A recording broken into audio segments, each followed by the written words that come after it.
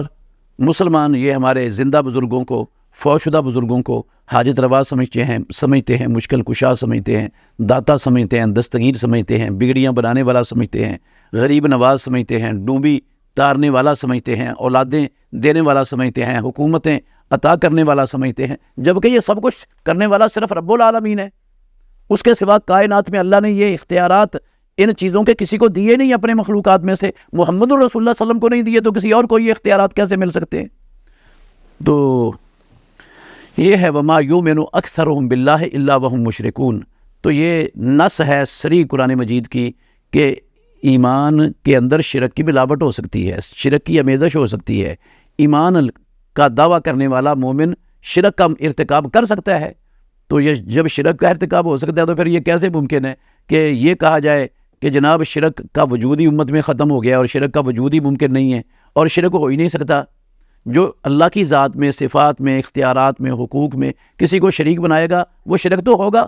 وہ محمد الرسول اللہ کی امت میں سے کرے، وہ پہلی امتوں میں سے کرے، وہ کسی اور قوموں میں سے کرے، تو وہ شرک تو ہوگا. اور یہ قرآن مجید کا اعلان ہے. اللہ تعالیٰ سب لوگوں کو سمجھنے کی توفیق عطا فرمائے.